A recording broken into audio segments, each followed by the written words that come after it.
Opossum on Jim's Deck, Volume 4.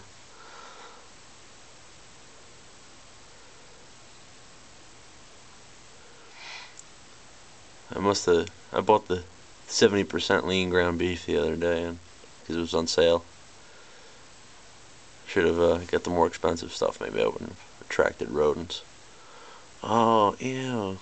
Little possum tongue just lapping up that grease. I just can't get him to leave. Been pounding on the glass. I don't know what the next move is.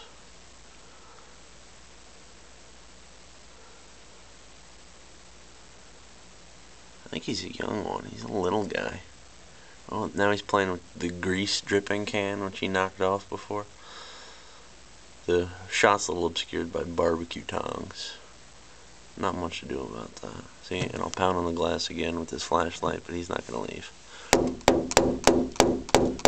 He's not even looking.